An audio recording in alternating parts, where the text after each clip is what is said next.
Survivor Specialist John and McKenna are back with the final podcast of the night. Thank you, everyone, for sticking with us over here on the Specialist channel. We're just here grinding out podcasts.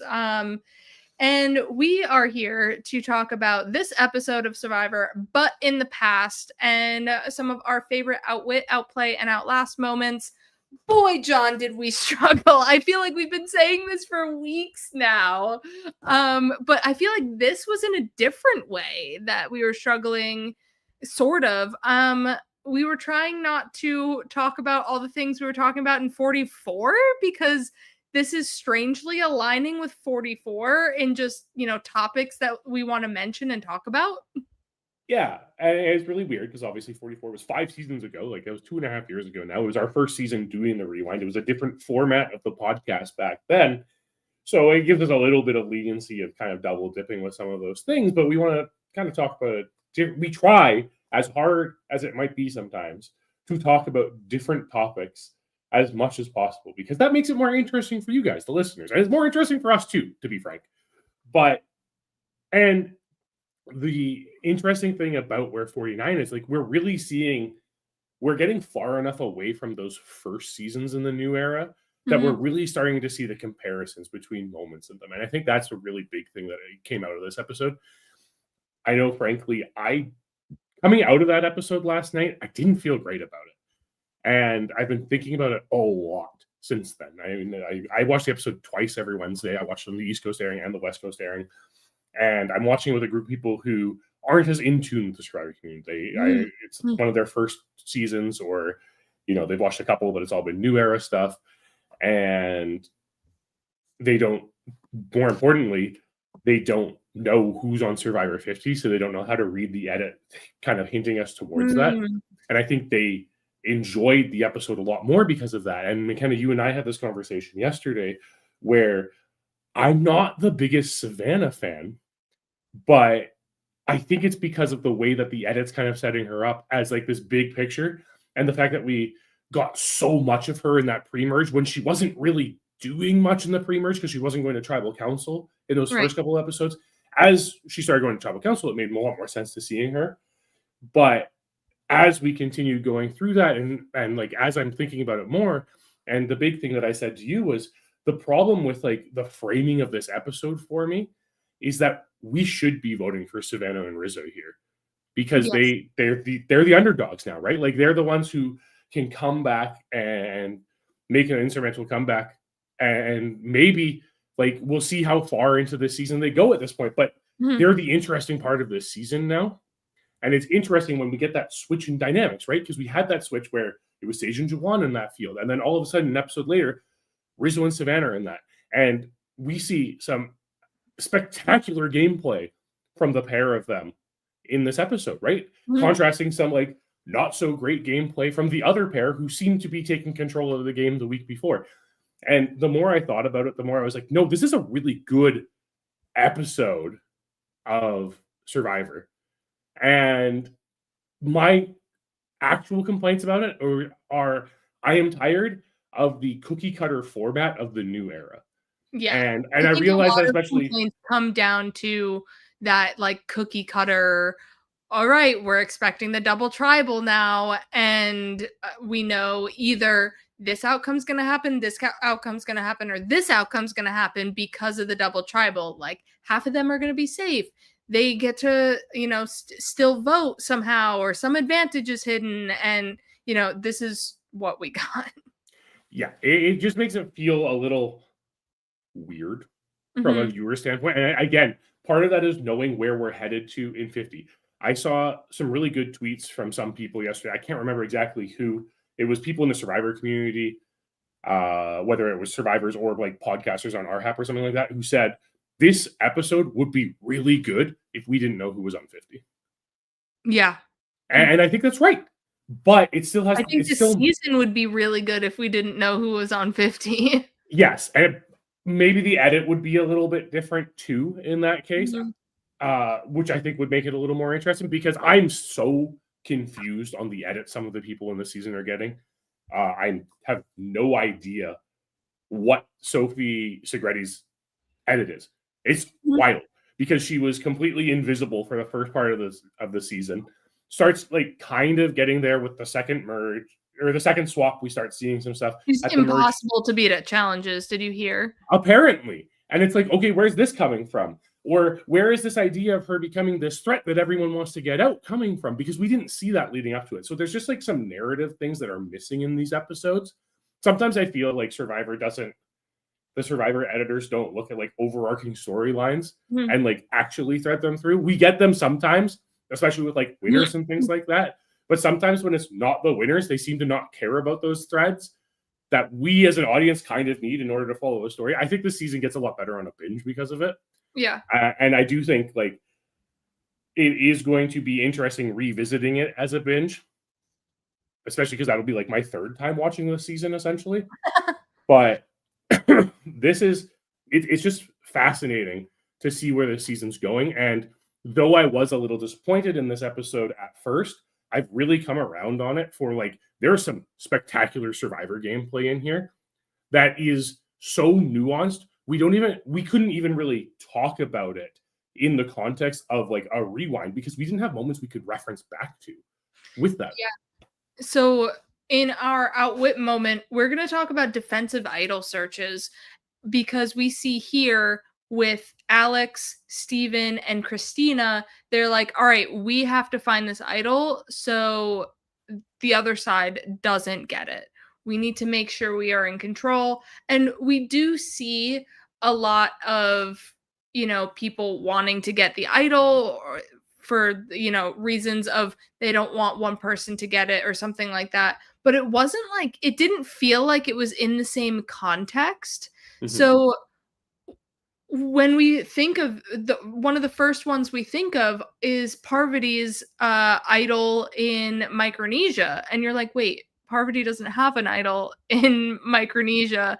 It's because it's not shown, because it was unimportant to that episode, apparently, where she finds the idol and discards it because they don't need it. They sent her to exile so she could be the one to, stop the idol. And it wasn't shown. But so I'm glad we have this scene here. Like you were saying before, of like, maybe is the winner coming from Alex, Steven, Christina? I'm not sure. I don't believe so. I think there's like an all outside chance that Steven or Alex win based on the edit, but Alex like tanked so much in the swap that I don't think so. So like it's tough. Them like you were saying before, like them including this small scene of them talking about like we need a defensive idol search is really fun because we get to see like why they are all searching together. It could have just cut around to be like, oh, Christina, I want to find an idol. These guys just happen to be with me. Yeah, I mean, the most interesting thing about this aspect is that it's really showing the integration Alex has with those original Kinas. And I can understand why it's there. Obviously, it's an idol play or an idol find, right? Like we talk about Micronesia, where Parvati gets intentionally sent to exile by Eric to find the idol so that no one else can have it. It's very defensive. It's exactly in line with what Rizzo was saying last week about his logic of not playing the idol, because that way you know where it is. It's the same reason why no one targeted Eva last season, right? Because there was no reason to, because you knew she had the idol, and as long as you knew where the idol was, it wasn't being replanted. There was no reason to scramble, right? Like we don't have something like this where it necessitates that defensive idol play to know where the idol is. What this scene is, and I kind of like jumping on what Phil said on Wednesday and earlier today, this feels like a setup for, is this the idol that Sophie Valeri is going to be like? Sophie Valeri is going to grab with the knowledge is power. Like, is that where we're going with this? Because it where's Christina's edit to be like, yes, I have an idol, and I'm either getting voted out with an idol or I'm playing an idol. So it's interesting, but strategically, like this makes sense, right? This is why we do see idol hunts afterwards. And as we were kind of going through every single idol find in the history of Survivor, trying to find the ones that really felt defensive, the problem was a lot of them felt offensive, because they're the people on the bottom going out immediately as soon as they know an idol's being replanted. Right. So like a Rick Devens, it's like offensive because he needs to save himself. Mhm. Where if it was like Ron being like, oh, I need to go out, we as old Kama need to band together and get this idol so Rick doesn't have it. That's like a defensive kind of, we need to keep it with the group. Yeah, exactly. Which is why the Parvati example works so well. And it's so awkward to have to discuss a moment that is just like out there in the Survivor zeitgeist. We know it exists, but isn't shown on the show. And we avoid those moments as much as possible in the rewind. Mm-hmm. But it is the perfect example here because it was built in a way that Amanda and Parvati knew exactly what they were doing in order to gain complete control and knowledge of the game. Like there's literally an advantage in this game called knowledge is power. And Right. this is why. Because and especially back in Micronesia, when you don't have to worry about there being multiple idols, there is one idol, it's only coming from one place. You know exactly where it's going to be. Yeah. So you have that ability to manufacture the game in a way that you can defensively stop it. Like, yes, here we have a defensive idol hunt in 49. The only reason we know that can happen is based on the assumption that an idol is replanted after every time an idol is played. Mm-hmm. Exactly. We also see, I wanted to mention China here with James's two idols because it does feel defensive in a way, but also how we were saying before of like it is kind of on the attack. But it's like Todd wants to protect James, so he gives him the idol and then says, this is where it is on your camp, and James gets it so that the other people don't get it and he can have control of those two idols. And then everybody on in Todd's alliance also knows where those two idols are, and James was supposed to take out one of the old John Who members because they were supposed to lose the challenge, etc., etc. But we have here of like that, all right, protect yourself, take it away from John Who so we can have that control of this idol. The big difference with China, because like, yeah, arguably it is defensive, but it's defensive for the person who needs that defense, right? Like James is in a position based on like the terrible swap that we get in China, where he needs to have some way of protecting himself because he's completely outnumbered. And they do the logical thing in China, right? Like as after that swap, they do the logical thing of voting out Aaron and putting James on the bottom because that's what the swap essentially tells you what to do when they say take two people from the other tribe and bring them over here. Right. And you have this odd number, right? Where there's a majority. And that's where the parallels lie is like, yes, you're taking the idol out of the hands of John Who, but at the same time, you're doing it because you think James absolutely needs it in order to survive this next vote. Because there was no way James wasn't supposed to throw that challenge. And like, again, like that's an instance where it happens to be so bad that you can't throw it anymore. So the plan has to change. But it's not quite a defensive idol hunt, in my opinion, because you're not doing it strictly to keep it out of someone's hands and making it so that there's an unknown in the game.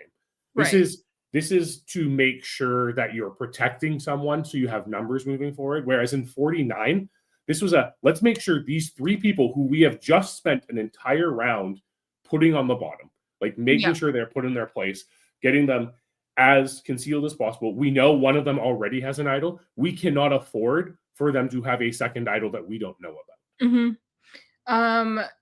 And then typically we only do two examples, but because China doesn't exactly fit, but I thought it was a good one to mention because it is kind of in that, middle gray area.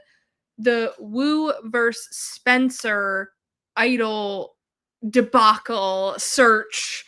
And as Mr. Kagayan, please. This is the most offensive, defensive idol hunt you could possibly have. I guess, as they say, right? Like a good offense is a good defense.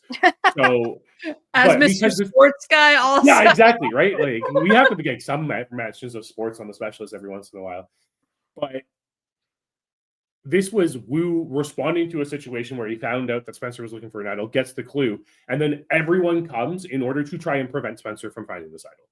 Mm-hmm. This is exactly the situation that Steven, Alex, and Christina are working to prevent having to happen in 49. This is them being like, okay, worst case scenario is Rizzo finds a second idol that we don't know about. Mm-hmm.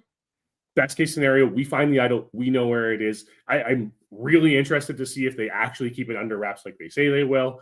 I'm really worried they're not going to. And that is actually like another thing that we were even talking about when it came to this episode, is just like navigating known idols and things like that, where you look at the time before the new era, idols kind of remain secret a lot of the time. Yeah. And that's the thing with this Kage-on hunt that makes it so fascinating, is like, they know Spencer has this clue. They see Spencer drop the clue. They get the clue. They go hunt for it because they have to. They have to try to figure it out. But the reason why it isn't a perfect parallel is because Spencer still finds the idol. Mm-hmm.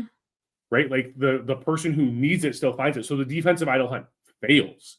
Which is so fascinating when you consider everything that's going on in 49, where it didn't even really feel, and again, it's an edited show, we don't know what's going on. It didn't even really feel like Rizzo, Savannah, and Sophie B were even looking for the idol from what we could see. You have to assume they were, because they had to be feeling in a poor position. It wasn't as like mad dashy as Kage-on was, because it was like, all right, time to go, because he has the clue and he's looking now and we have to try and prevent this now.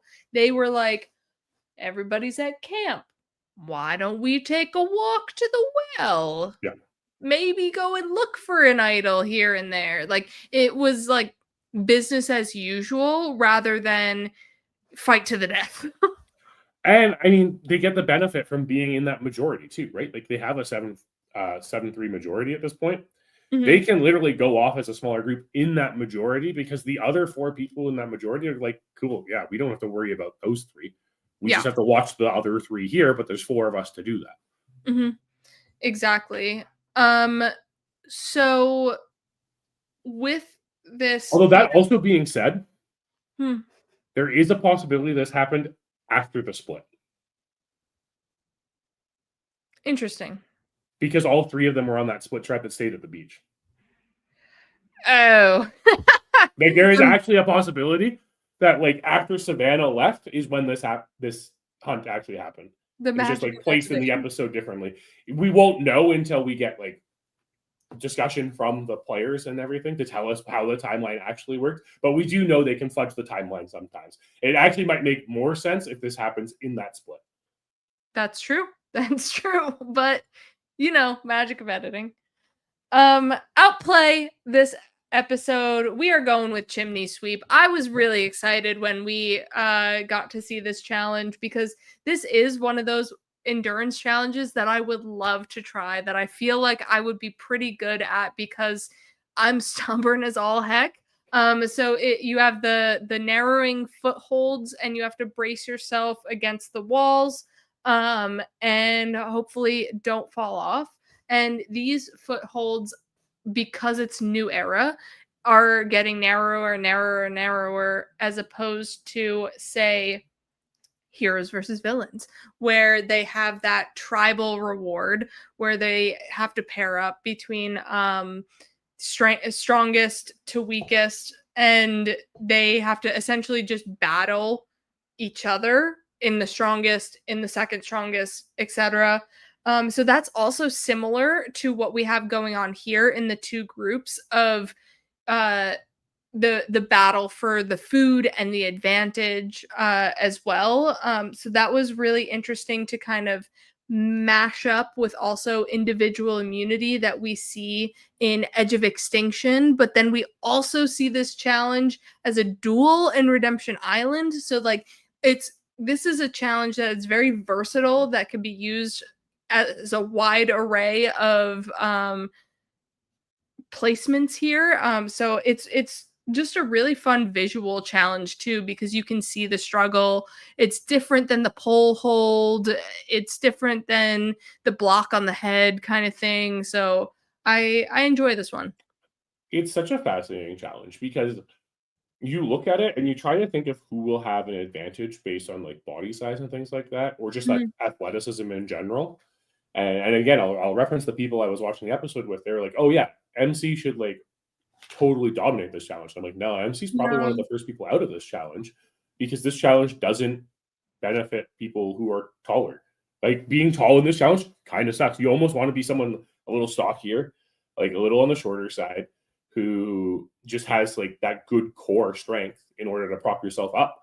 And we even see in the challenge, we see Savannah kind of like shifting side to side. I think that is the method because if you don't, then your legs are going to fall asleep. And that's probably when you fall down. When we look at this challenge in Edge of Extinction, right? Like people are in so much pain getting off of it in order to, like, when they lose, they can't even walk because they're in so much Mhm. pain. And I think what Savannah is doing in the shifting of her weight from hip to hip is so important in this challenge. And it's You one of also those things give you 1 probably foot wouldn't even. rest Sorry. too. You give 1 foot rest Yeah. from the pain, like, you put a little bit more emphasis on the pain in 1 foot to give 1 foot a little bit of a reprieve so you can go a little bit longer. Yeah. And I think as we move further into the new era and we get these smaller and smaller footholds, it also just benefits to have small feet in this challenge now. Not that it didn't in the first place, but like Mhm, we look at the first few people to win this challenge, right? mhm. We look at like your JT wins this in Token Jeans, right? Yeah, and And yes, he's athletic, but you wouldn't expect him to be the one to win it. You expect maybe Erin with 2 ends to yeah, win it because she is that, like, Savannah build. yeah. But in fact, I'm pretty sure it was, I can't remember exactly who you could consider like the winner in Heroes versus Villains. Um, I mean, yeah, like a Candace, a Parvati, a Danielle mhm, would right? be like your w You're typical winners, but, mhm, like, in Heroes versus Villains, you can see who you think might last the longest. So it's Sandra versus Rupert. Rupert's a big guy, Sandra's a smaller woman. Sandra's probably gonna last the longest. mhm. Colby and Jerry might be a little bit more even because Jerry's a bit taller than, uh, like, Yeah, Sandra and is, Colby's so just kind of like a beastie, but like he's also like yeah, Superman he's with a tattoo to that point. So like you never know, right? I I think this is one challenge that kind of like what I really enjoy about this challenge, and we've seen it 3 times in the new era now. We saw it in Mhm, 44 and we saw it in 47. mhm. I think. Oh wait, did we also see it? Did we see it last season? N no, we No, saw it no. with Kyle Yeah. Oswald. But I like the fact that this is one that's just is different than the other types of immunities we have. Like, I feel like this challenge benefits such a different grouping of people than what we Mhm, saw last week, right? Like on the balance beam with the balls and the platform mhm, or whatever, right? Post right. or podium or whatever you want to call it. Yeah, yeah, yeah. But this is when you look at it as it's played out in HVV with a 1v1, I almost wonder if we could do that if we're using this as our split tribal thing. Like maybe we're not playing, maybe the reason why the whole split tribal of this bugs me so much is because we don't play into it much. Maybe it's also because Jeff literally said the pre-merge doesn't matter last week and then swapped us back to a pre-merge status. But It could be interesting if we pull this challenge back from HVV and do it the 1v1 of each person draws a different colored rock, mhm, and the 2 colors that match each other face off. The winners are in the safe split yeah, tribal, the losers are in the losing split tribal, and then you do what you want, and then it gives a little bit more maybe agency to the players of like, yes, the pairings were random, but you fought to get your win of safety. If we're going to split it half half where the 2 don't go and vote. yeah, and it adds a little more strategy to it as well, right? Because then all of Mhm, a sudden it's like, say this is going on and Rizzo and like say we're doing this where they're all paired off and they're going against each other, and we see Rizzo drop and we see Sophie B drop. Does Savannah then drop so that they have the numbers in that split tribe that's going to tribal council, right? Like there's some strategy added to it instead of the mhm, hey, here's this as Sophie Segretti said, right? Like this is here's a group of 5 people who have never been this a group of people before. We have no idea what's going to happen. And yes, I think Survivor got really lucky with how this tribal council ended up going, with how this entire situation ended up playing out. But we've seen instances like 47 where this happened, right? Where it was all of the, was it the Tukus? Am I thinking the right season name? Is it the right tribe? The Blue Tribe, all of the Blue Tribe and Rachel, right? Mm-hmm. And it was like, well, Rachel's just going to go home here, and then Saul gives her the safety without power. So it's like you can have it go both ways, where it's like, this is not how you want this to turn out. Production, why are you allowing this to happen in the first place? It could also be interesting of like the way you drop determines which tribe you go on. So like the first person to drop will go to yellow, the next person goes to blue, to yellow, to blue, to yellow, to blue, and then if we're voting 2 people out, just the last 2 left up win immunity. And then then there's the strategy of, do I drop? Do I force my opponent to drop? Am I better off on what tribe? So that could also be a different way to do this challenge, where it seems, just reinvented a little bit. Like they have it in HVV, like we have it as the duel in Redemption Island with Matt Elrod and Sarita, as a chance to get back into the game. So you are fighting to get back in and play this game that you may or may not love, because we are in the recruitment era in that season. But for Matt Elrod, the game that you love. I think on top of that, like when we shift over to one of the fascinating things I found about this, the thing that really bugged me about this challenge is when Savannah asked, "What's the record?" Ugh. Because it's like, just like 23 minutes. That's a long time.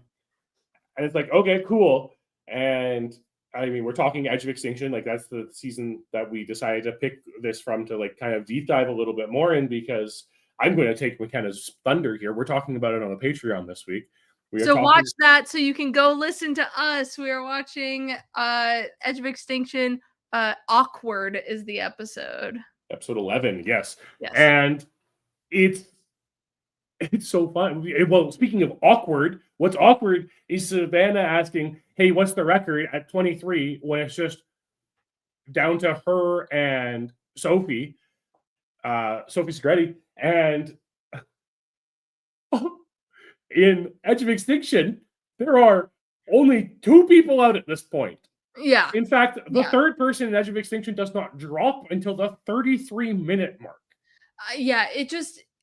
The record in the new era, because that's when the footholds got different. But you can't even like compare to a record unless you get close to it. Like nobody is beating Parvati for When It Rains It Pours, because they're not going to let that challenge go that long anymore. They're going to put you on spikes or something like that. And Savannah, sorry to like ruin your thunder here, but the first time this challenge ran in Fiji, it went on for over an hour. It went super long, but in Edge of Extinction, it only goes on about 50 minutes. But again, this is interesting, right? When you look at the people who are in Edge of Extinction, who you expect to win this challenge, right? Mm-hmm. You look at the cast of Edge of Extinction. Edge of Extinction has a lot of people who I think would actually excel at this type of thing, just like based on their builds. Mm-hmm. I think Victoria probably does well, even though Lauren is taller than a lot of people. She is very athletic, so you might see that outweigh. But Gavin winning this challenge is actually, I'm not shocked by Gavin winning this challenge, because he is one of the smaller guys, and he does have that athletic build to be able to like hold himself and maybe relieve his feet with it, like using his arms a little bit more or what have you. And he also has that determination from the loved one's visit too. Yeah, I think the bigger thing to look at when it comes to the Edge of Extinction variant of this challenge is it's not surprising who the first 2 people to fall out of this challenge are. And by no means am I slighting Rick Devens nor Ron Clark here, because I love both of them. Listen, Rick Devens just had the immunity necklace put on him yesterday. Exactly. It's just like, sorry, this is not your challenge. And that's how it works in Survivor sometimes. And let's just reference something Rizzo said yesterday, right? The reason why not to vote out Sophie is because she can't win every challenge, because not every challenge is designed for everyone. Yeah. Like, tell ya Rizzo listens to us because, man, Phil says that a lot and not many people seem to listen to it.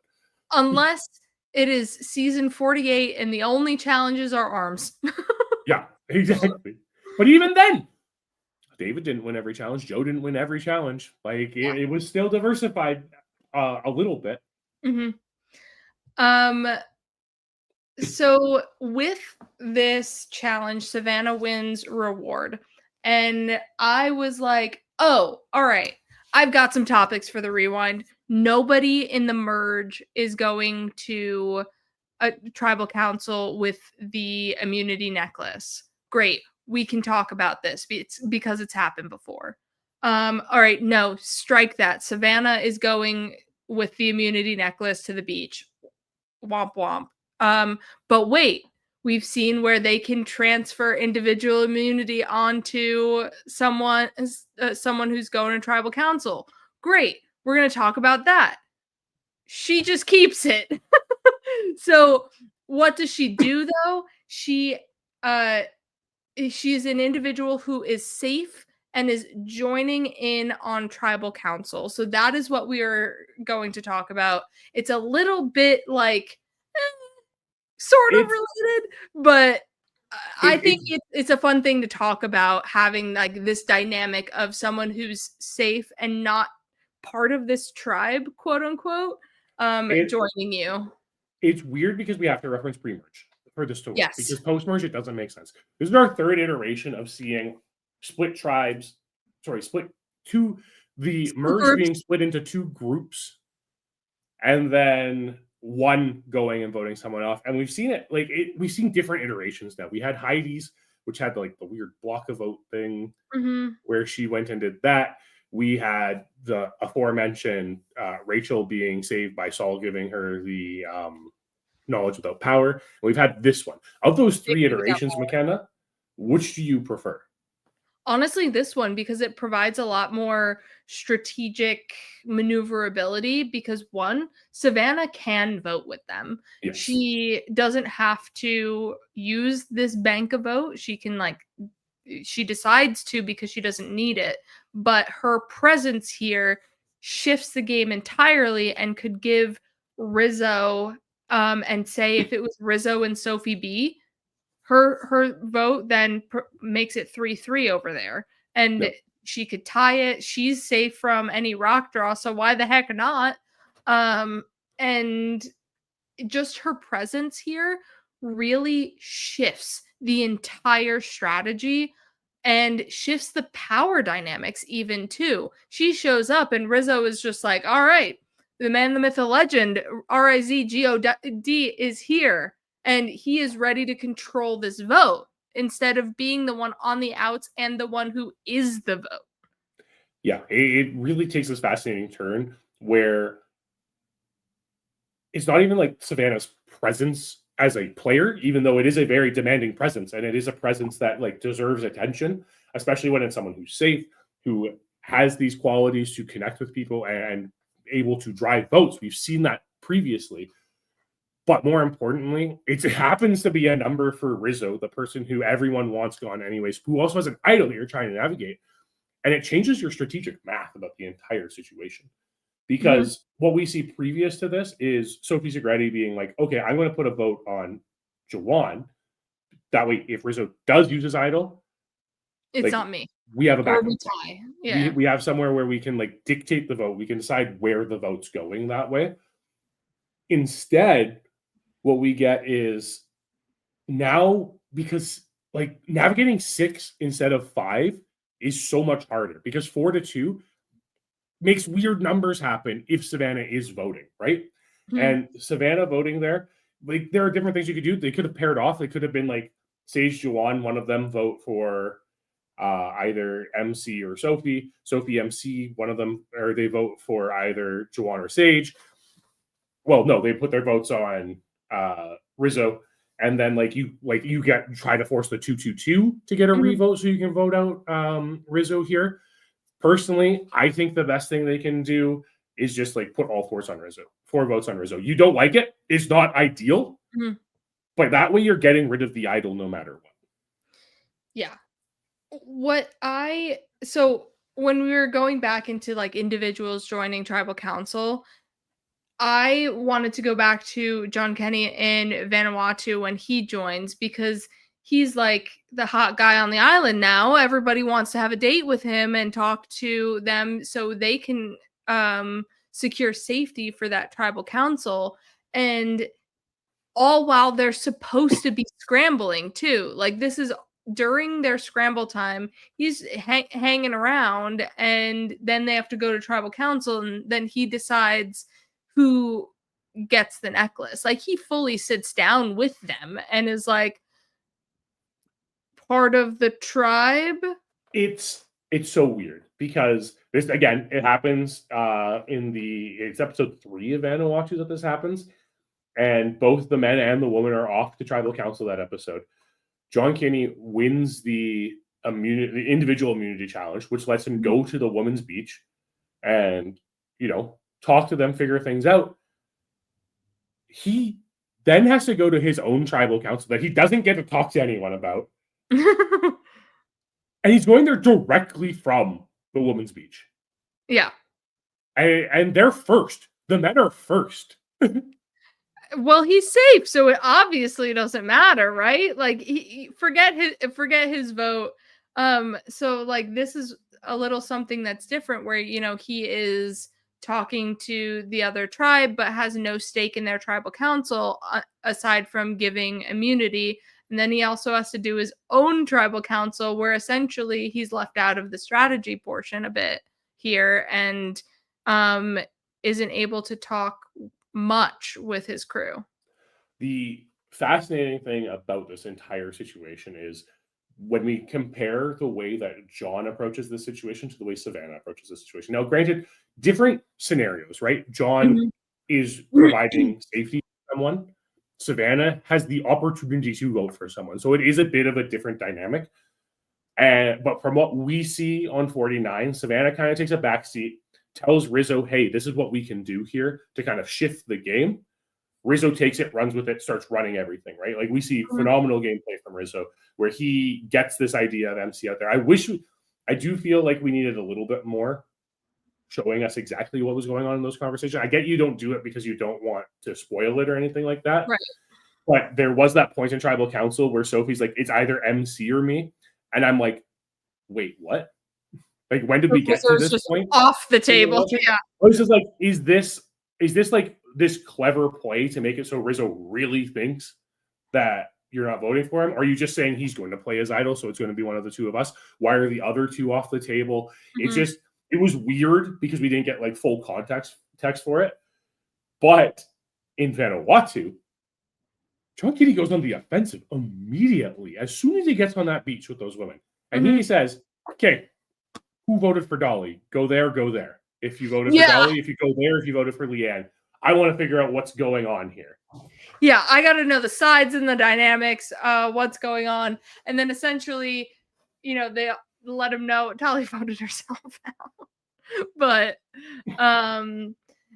yeah, this, giving the immunity necklace is something that I wish would be able to happen, but not with 5 people. Like, it would have to be like, okay, somehow just like 3 of you guys are safe and someone won individual immunity. They have to scramble for a little bit and then the person gives immunity. That would be an interesting like split tribal earn the merge situation that they could do if they were wanting to mix something up like this. But I think it's like a better way of kind of getting at what they're trying to get at.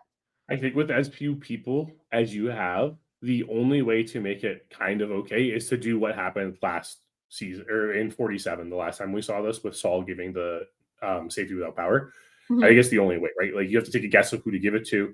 You're doing it blind to send it over there. And ultimately, that power still lies in the hands of the person who receives it. They had this opportunity to use it at that one tribal council, but maybe their vote's more important. So, but in this instance, if Savannah was giving the necklace away to someone, she's just giving it to Rizzo. Right. Yeah, And maybe that's true. that was the conversation that happened to make Sophie say it's either me or MC. Like maybe they thought that was the thing of how this would go down, because like the way that we even saw the conversation, right, where they're like, Savannah came here and like this is it. Like there has to be more to this than Right. just like being able to vote in this tribal council. And there is.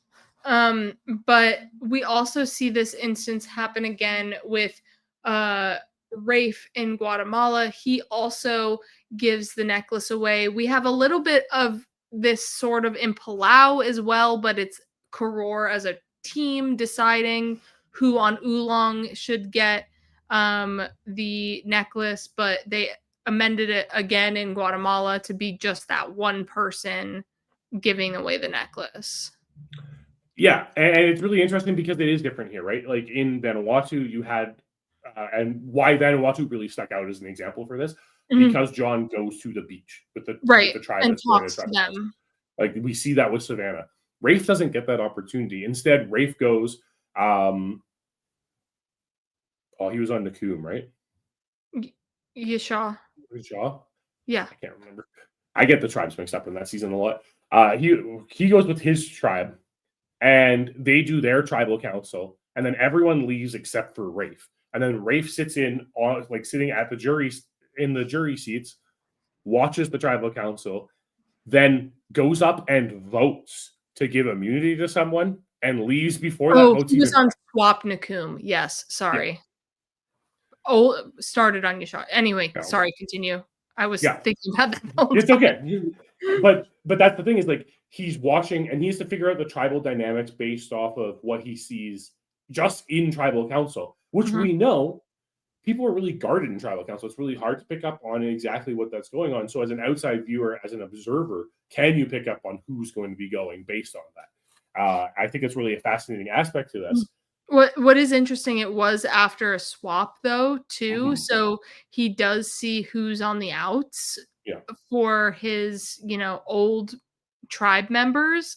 They are outnumbered, so he kind of just picked one and hoped it was correct, but at the same time they could just pivot to someone who was not Gary, who he protected.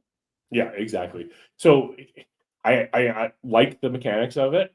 It makes sense in the pre-merge. The thing is like we have to be discussing this in a post-merge situation. Like that's the wild thing about this new era twist. And that, again, what leaves that sour taste in my mouth is the fact that we are talking about essentially a pre-merge tribal council in the post-merge segment of the game. Yeah. Yeah. It's a swap. I'll say it. Survivor 49 has the most swaps in Survivor history.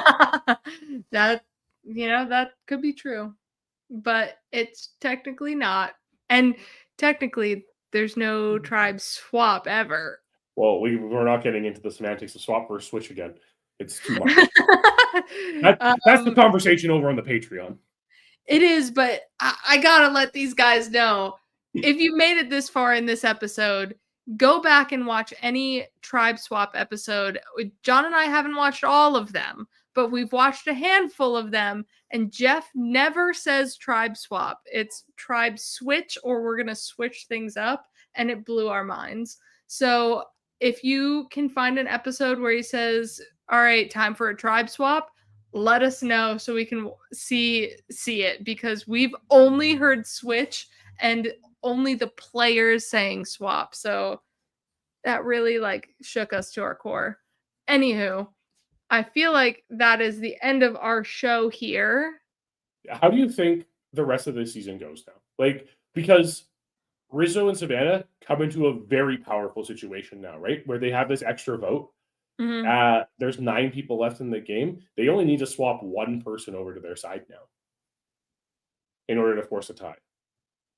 And I think there are a bunch of fluid people like Alex, who will just float around and go where he needs to be. He has the information on the idol. He could tell Soph and be like, all right, hey, steal this idol and I got you. Well, I mean, Sophie Belardi hasn't told anyone about her knowledge is power, and I hope it remains that way. Right. But you also have like this fluidity in Jawan and Sage now, who just kind of went back to working with Uli after betraying Uli last time. I don't know. I think we're in for a very fluid remainder of the season. And again, I really just kind of wish that we didn't know who was on the next one. Do they say swap and tree mail? Interesting. I don't know because I've only watched seasons so far that don't have tree mail. Yeah, but they would say the problem is like they never hint at the swap happening. Like a swap always happens like kind of spontaneously, right? At what they think is a challenge most of the time. So I would have to double check, but yes. Alrighty, so that is our show. Make sure you watch Edge of Extinction episode 11, Awkward, for this weekend. John, what do we got going on in Specialist Universe? Phil and Will broke down the episode.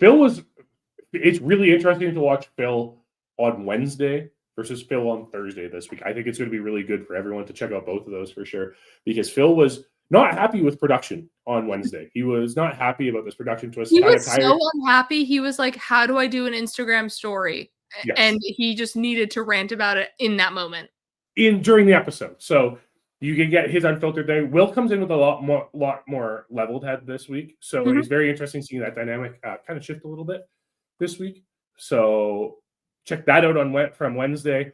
Earlier today, Phil was joined by Andy Rita of season 47. Fantastic. Andy's an amazing guest, so definitely check that out. It's a very insightful conversation just about like kind of the state of everything, the emergence of Rizgod, R-I-Z-G-O-D, Rizgod, the myth, the legend, Rizgod baby. Definitely worth checking out. Kyle and McKenna broke down this week's episode of The Amazing Race right before this, so if you haven't already, check that out. Phil, for the predictions and power rankings on Sunday, will be joined by Blake, because there was a switcheroo with Blake and Andy this week. So Blake will be doing the predictions and power rankings. That should be fun. Blake always comes in with some pretty hot takes. Remember, when Blake did predictions power rankings last season, he said Joe had like a 96 point whatever % chance to win. So definitely expect some hot takes from Blake. That's what I'd be expecting. I assume Tegwith has a Teg Talk at some point this week. But I don't know the exact time. It might be our Brant Steele question mark. And if it is, holy cow, you need to become a patron to watch that. It is insane.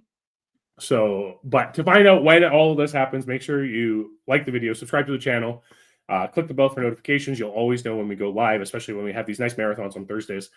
Then, yeah, we will be back next week to rewind, hopefully, another exciting episode of Survivor 49. Alrighty. See you later, everyone.